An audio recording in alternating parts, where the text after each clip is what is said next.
Hi hello నమస్తే welcome back to our channel spicy live. This is Charishma. ఈరోజు అయితే ఎండుమిర్చితో దొండకాయ వేపుడు సింపుల్గా ఎలా ప్రిపేర్ చేసుకోవాలో చూద్దాం. ఎప్పుడు ఒకేలా రొటీన్గా కాకుండా ఈసారి ఇలా ట్రై చేసి చూడండి, మీకు డెఫినెట్గా నచ్చుతుంది.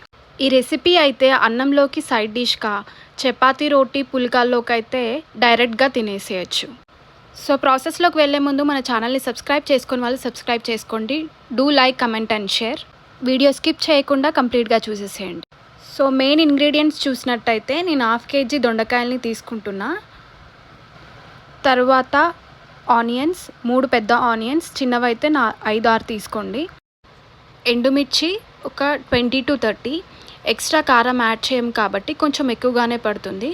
అండ్ మీ స్పైస్కి తగ్గట్టు ఎండుమిర్చి స్పైసెస్ని కూడా చూసి వేసుకోండి.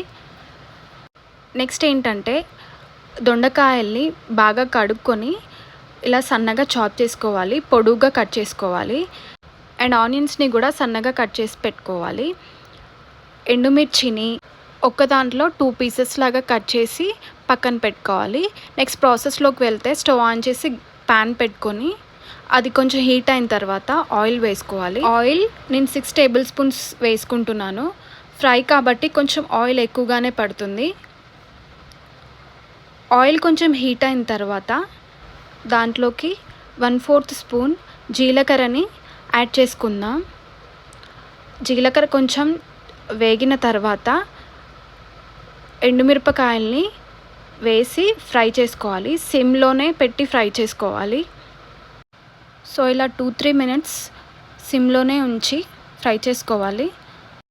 సో అవి అలా ఫ్రై అవుతుండగా కొంచెం కరివేపాకును కూడా వేసి ఫ్రై చేసుకోవాలి. కంప్లీట్గా ఫ్రై అయిపోయిన తర్వాత కట్ చేసుకున్న ఆనియన్స్ కూడా వేసి బాగా ఫ్రై చేసుకోవాలి. నెక్స్ట్ దీంట్లోకి 1/2 tablespoon ఉప్పును కూడా యాడ్ చేసుకొని ఆనియన్స్ని ఫ్రై చేసుకోవాలి. అవి అలా ఫ్రై అవుతూ ఉండగా మనం వెల్లుల్లి రెబ్బని పీల్ ఆఫ్ చేసుకొని కచ్చా పచ్చాగా దంచుకొని పక్కన పెట్టుకోవాలి. మధ్య మధ్యలో ఆనియన్స్ని కలుపుకుంటూ ఉండాలి. సిమ్ టు మీడియం ఫ్లేమ్లోనే ఫ్రై చేసుకోవాలి, లేకపోతే ఆనియన్స్ మాడిపోతాయి. ఇవి ఒక 5 minutes తర్వాత వేగిపోయినాయి ఆల్మోస్ట్. దీంట్లోకి మనం కచ్చా పచ్చాగా దంచుకున్న వెల్లుల్లి పేస్ట్ని కూడా వేసుకోవాలి. అది కూడా వేసుకొని బాగా ఫ్రై చేసుకున్న తర్వాత దీంట్లోకి 1/2 tablespoon పసుపుని యాడ్ చేసుకుందాం. పసుపును కూడా యాడ్ చేసుకొని బాగా కలుపుకోవాలి.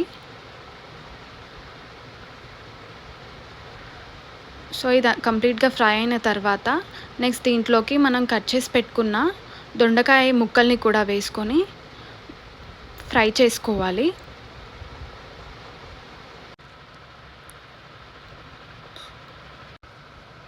సో అన్నిటినీ యాడ్ చేసుకోవాలి. అన్నిటినీ యాడ్ చేసుకొని ఆనియన్స్ మిక్చర్ అంతా దొండకాయలు పట్టేటట్టు బాగా కలుపుకోవాలి. సో ఇది ఫ్రై అవ్వడానికి కొంచెం టైం పడుతుంది, ఒక 20 minutes వరకు. మూత పెట్టి మగ్గించుకోవాలి. ఎక్స్ట్రా వాటర్ ఏం యాడ్ చేసుకోం కాబట్టి మధ్య మధ్యలో కలుపుతూ ఉండాలి, లేకపోతే మాడిపోయే ఛాన్సెస్ ఉంటాయి. And also SIM to medium ఫ్లేమ్లో మాత్రమే ఉంచి ఫ్రై చేసుకోవడానికి ట్రై చేయండి. సో నెక్స్ట్ దీంట్లోకి నేను 1/2 tablespoon ఉప్పును యాడ్ చేస్తున్నా. మనం ఆల్రెడీ ఆనియన్స్లో 1/2 tablespoon సాల్ట్ని యాడ్ చేసుకొని ఫ్రై చేసుకున్నాం కాబట్టి ఒకసారి చూసుకొని యాడ్ చేసుకోండి. సో కంప్లీట్గా నేనైతే 1 tablespoon సాల్ట్ని కర్రీకి వేసుకున్నాను. సో మీ టేస్ట్కి తగ్గట్టు మీరు యాడ్ చేసుకోండి. సో ముక్కలకంతా ఉప్పు బాగా పట్టేటట్టు కలుపుకొని మూత పెట్టి ఇంకొద్దిసేపు మగ్గించుకోండి. మధ్య మధ్యలో కలుపుతూ ఆయిల్లోనే బాగా ఫ్రై చేసుకోండి.